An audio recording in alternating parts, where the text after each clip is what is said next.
ko sa ginagawa ng ating bansa sa ating basic education is that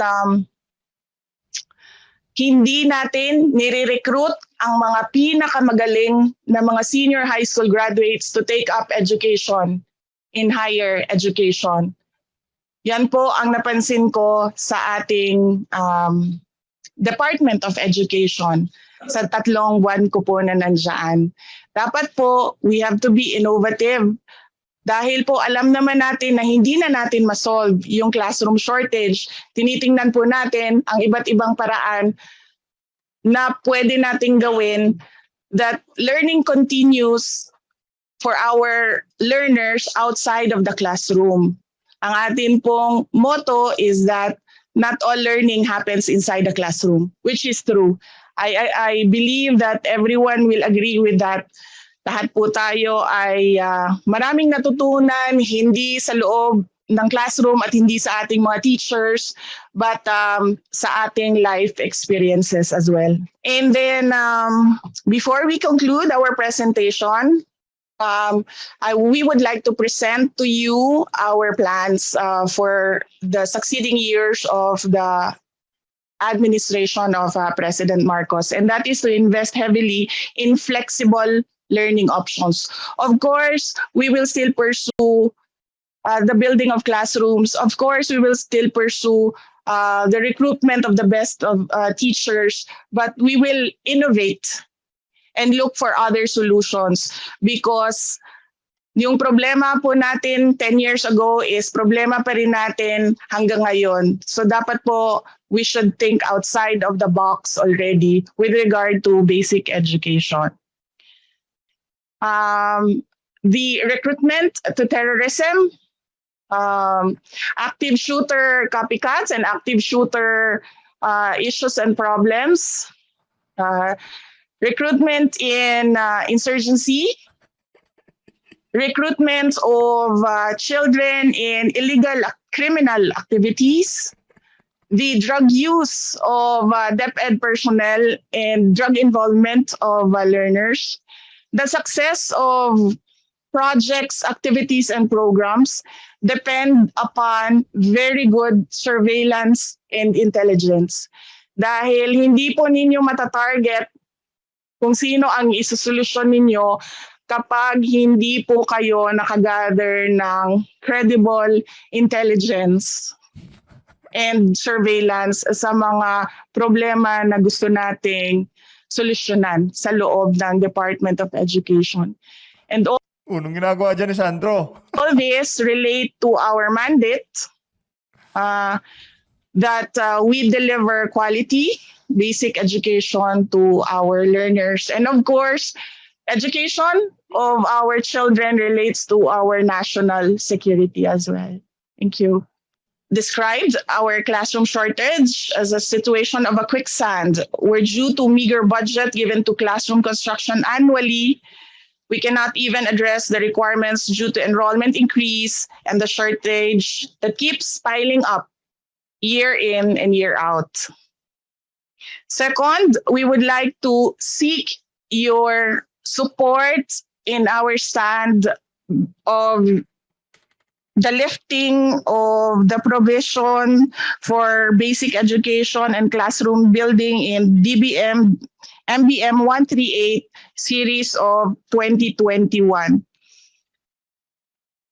This is the order for the Department of Education to build only classrooms in the 5th and 6th class municipalities, because as a former mayor, I believe even Davao City cannot address the classroom shortage in our city.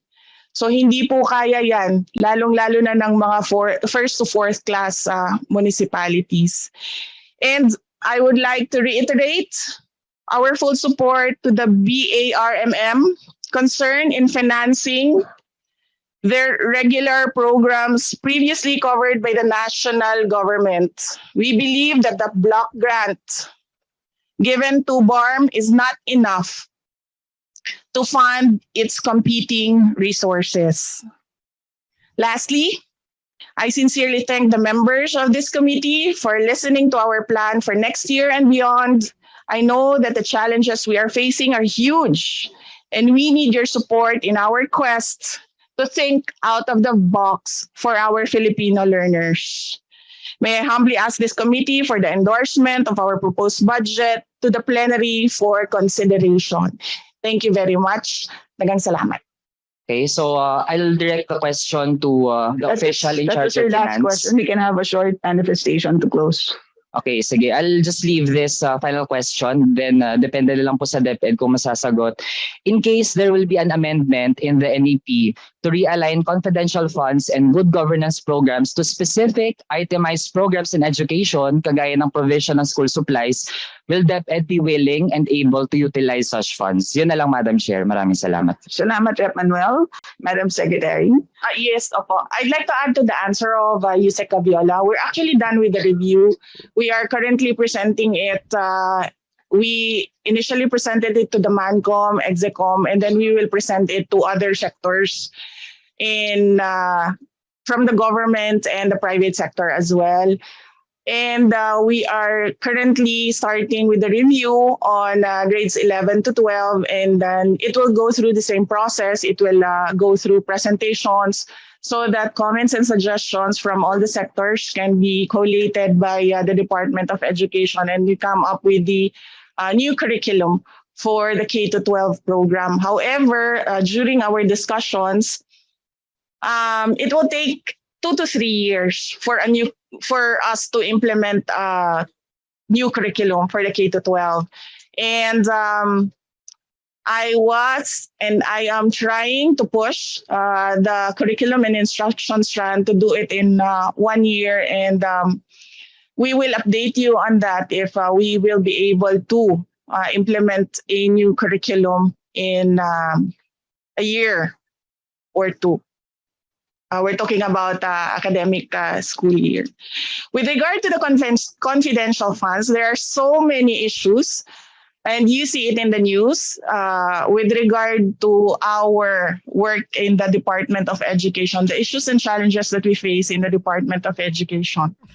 Some of which very recently in the news are sexual grooming of our learners by their peers or their teachers. Salamat, Madam Secretary, sa inyong paliwanag ng inyong policy direction with respect to classroom shortages. And rest assured po, kasama niyo po ang Kongreso outside the box po.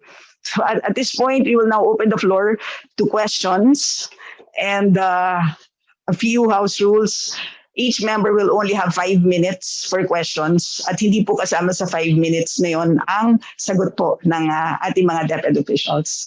And we also have a long-standing tradition where we accord preferential treatment to our minority members, and they will be followed by the majority members in an alternating manner. We can begin interpellation with the representative of Kabataan Party List, Representative Raoul Manuel. Hello. Good morning, Madam Chair. Good morning sa mga opisyal ng Department of Education. Yung una kong mga tanong ay tungkol sa learning recovery. Paano na tayo uusad mula dun sa dinulot na learning poverty noong early years ng pandemya. Aware tayong lahat kung paano tila ba ay hindi talaga maayos na natuto yung ating mga kabataan habang sila ay nag-aral lang through modules or through online. No. Comprehensive rapid literacy assessment tsaka amplified numeracy assessment ang DepEd. Kaso ito ay kinakonduct online. Ang tanong natin sa DepEd, paano natin matitiyak na yung assessment tool natin ay accessible dun sa ating mga kabataan to gauge how they really learned? Yes, we would like to call on our USEC for the curriculum and instruction strand, USEC Gaviola. Thank you very much. Good morning, Your Honors. Please kindly state your name and This is indicate your Wilfredo position. Cabral of DepEd NCR, Regional Director. And I would like to respond on the question pertaining to the conduct of CRLA and ANA. We have partnered with the ABC Plus under the USAID, and that is in preparation for the implementation of learning continuity and recovery plan. On the question on why this has been conducted not necessarily online but electronic, just to facilitate the assessment of the status of literacy and numeracy level of our learners. This was conducted only on a 15-minute time for each, and not necessarily online, but to do it electronically, computer-based. This actually can be gathered in a matter of 15 minutes, administering it, and you have already the result of how many are total refresher, those who are needing intervention and the likes. And this has been implemented to serve as baseline for the implementation of a responsive learning recovery plan. Thank you very much, Your Honors, Madam Chair. Okay. Still, Madam Chair, kahit nabanggit na pwede itong gawin electronically, nangangailangan pa rin yun ng gadget. At sa bansa natin ngayon, ang laki pa rin nung bilang ng mga kabataan natin na walang sariling gadget. Either naghihiraman sa pamilya, isa lang yung kanilang gadget. Actually nga, meron pang pending bills dito sa Kongreso na maganda yung intensyon, one student, one gadget, to prove na marami pa talaga yung kulang dun sa kanilang resources. Tapos kahit Madam Chair, 15 minutes lang yung test actually kasi kailangan niya mag-connect dun sa electronic system. We received reports na yung system na yon ay laging nagbabog down at confusing din yung interface, Madam Chair.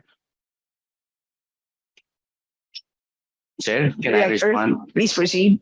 I'd like to point out that the assessment is not census. It is sampling, and it does not cover all grade levels. It covers only those in the key stage 1, grades 1 to 3. And while we were able to use some of the technologies that we have, we make use also well of the management system that are available, learning management system, and it does not cover the entire population in a certain key stage. So as to the question on the availability, it's just a matter of time management and identifying those areas or schools and learners within schools who can be tested using the tools that we adopted from our partnership with the USAID. Thank you very much, Your Honor. Okay. Madam Chair, modesty aside, ang background ko po ay applied mathematics. And when we talk about sampling, kailangan nating maging maingat dun sa paano tayo nagsasample. Kasi with that, ang makakwalify lang dun sa ating sample ay mismo yung meron ng mga gadget. Ibig sabihin, hindi natin test, madadiagnose yung mga estudyante na hirap dun sa kanilang gadget na in the first place, sila na nga yung napag-iwanan dun sa ating shift to distance learning na kinailangang i-impose sa gitna ng pandemya. Sunod, Madam Chair, gusto ko nga matanong, pwede bang gawin na lang ito face-to-face? Kasi yung ating mga guro para makapag-proceed sila sa pagtuturo, kailangan din nilang mag-conduct ng mga remedial classes at para angkop yung kanilang remedial classes na ituturo, dapat na conduct nila ng maayos yung kanilang mga diagnostic tests. At ngayong nasa transition na rin naman tayo to full face-to-face classes, kaharap na si teacher, mas maiging face-to-face na at i-provide yung mga assessment tools para magawa ito ng maayos on a nationwide basis, Madam Chair. Yusek Abiola. Yes. Madam Chair, we will take into consideration the suggestion of the Honorable Congressman, and we would like also to inform everyone that for this coming 5 to 6 months, we will be conducting around 5 assessment tests, and also this includes the face-to-face and census examination.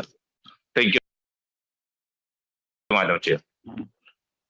Aasahan natin yun, Madam Chair, given na since nagbukas tayo ngayon, sa school year na ito, for 3 weeks na, ay umaasa pa rin yung marami sa ating mga teachers na may ipoprovide na test forms yung Department of Education. Kani-kanyang gawa na lang sila muna ng mga diagnostic tests habang wala pa yung ganong nationally directed na pagtatasa doon sa learning gaps. Sunod na tanong, Madam Chair, tungkol naman sa phasing na ating review ng K-12 program. I believe na bago tayo sumulong dun sa pagtatalakay ng mga panukalang batas na gusto mag-introduce ng mga bagong subjects, ay matalakay muna Kindly natin wind up, Rep. kailan Manuel. mangyayari na yung K-12 review. That is your last question, Rep. Manuel. Yusek Gaviola. Thank you, Madam Chair. Ang ating pong ongoing pong review ng ating K-12 at this point in time po, ang ating K-10 are currently undergoing